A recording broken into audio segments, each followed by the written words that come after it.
Good morning, good afternoon, good evening. My name is Donna Bien-Aime. Welcome to my YouTube channel. I've been posting content that's more long form on my YouTube channel, and I also vlog on IGTV, Instagram TV. So you can check me out. And in IGTV, it's a little bit shorter. It's about six under 6 minutes of vlogging content. But on this YouTube channel, it's a little bit longer because the format for YouTube, allows for longer videos. So let's get into the topic of today. I am going to talk about emotional intelligence versus emotional wellness. Why am I talking about this? I attend group therapy, and today we talked about it, and I just want to share what I learned about it, and maybe it could help you with your emotional needs and stuff. So, what is emotional intelligence, in my opinion? I feel like emotional intelligence is just bringing over people's emotions, reading people emotionally, reading people, knowing what people are saying through their thoughts. Their thoughts is what they say out loud. Your thoughts are a reflection of your words. Your words are a reflection of your thoughts, I should say. And deciphering and just understanding what people are saying, having a lot of knowledge of thoughts and emotions. That's emotional intelligence. Now, emotional wellness. A lot of people, they're emotionally intelligent, but they're not emotionally well. They are not they're not well in the mind, they're not well with their emotions. Your thoughts dictate what you do, and it also dictates your emotions, and sometimes your emotions dictate your thoughts, so it's intertwined. So I feel like you're not emotionally well if you're anxious all the time, if you're down all the time. Like, I've had my anxious days, I've had my down days. That's normal, but every day, that's a problem. And also with depression, it's said that, if you're in a bad mood for over 6 weeks, you're clinically depressed. That's what I've heard.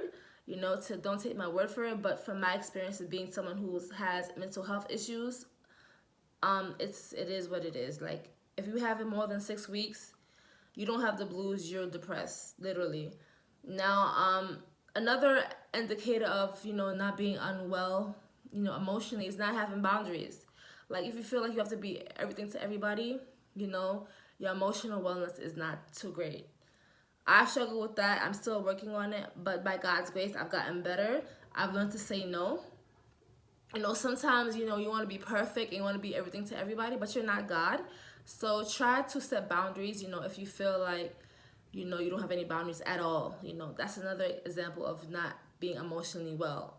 Another example of not being emotionally well is not being aware of your emotions to begin with. Now, that's intertwined with emotional intelligence because you have to know who you are to know what triggers you, what, helps you and stuff with getting better. So that's another aspect of emotional intelligence. But if you don't aware of your emotions, that's a sign that you're not well emotionally. You have to know why you do certain things. You have to know who you are. Having a knowledge of self is very important for emotional wellness, because sometimes when you react, you can see that if it's your personality, is it someone around you, is it like, these things like that. It's very important to be aware of your emotions. Now, I've talked about, emotional intelligence, emotional wellness, but having no emotional wellness is. So what is an example of being emotionally well? I believe being emotionally well is first knowing when you are sad and doing something about it. Knowing when you're happy and deciding like, oh, this made me happy. Another symptom of, I'm not saying symptom, but like sign that you're emotionally well is having boundaries. Knowing that you can't be everything to everyone, and no is no. And if someone crosses that boundary, you have to stand up for yourself and say, look, I didn't like what you said, that was wrong. And also, being emotionally well is choosing your battles, because sometimes it's not worth your mental health or your emotional wellness to respond to someone. Because a lot of people are very bitter and miserable, and they take that your joy and your happiness and your glow, and they just mess with you. I've had countless times where people have just bullied me and messed with me. And knowing who I am, I'm a very logical person. Sometimes I snap and speak my mind, but sometimes I just let it go. So you gotta learn how to choose your battles if you're emotionally well. Sometimes, you're an example of not being emotionally well is always responding, that's bad, or not responding at all. You have to know to choose your battles depending on how disrespectful the person was, and the person the risk of you talking back, you know. So it's important to be a balance of logical and emotional. That's a sign of being an adult, you know.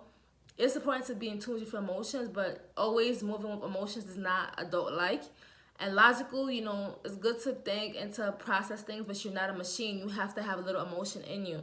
So being a someone who's an adult, you have a little bit of both, you know. But sometimes if you're an empath, you know, the emotional side has more influences you, or if you're a jerk, or an a-hole, sometimes, you know, the logical precedes the things. It depends on who you are. For me, I'm an enigma. I'm actually a little bit of both. I consider myself a feminine a-hole. Funny, right? But at the same time, I'm an empath. But that's me being an enigma, a puzzle that's hard to get, you know. But that's my video for today. You know, I'm going to put some comments on the show notes so you can see what I mean about emotional intelligence and being emotionally well. I hope this video finds you well. And, you know, research all the things that I said. You know, I'm not an expert, but I've had mental health issues, so I know what I'm talking about. And all this discussion is from groups that I've attended by people who are experts. So I think you could take my thing, you could consider what I'm saying as something that you should look into. Or you can take it as a grain of salt. You know, I'm a skeptic too, so don't believe everything someone tells you, but learn for yourself and just explore the topic more if you feel like you have to be more emotionally well and also emotionally intelligent. So peace, and we'll talk another time. Goodbye.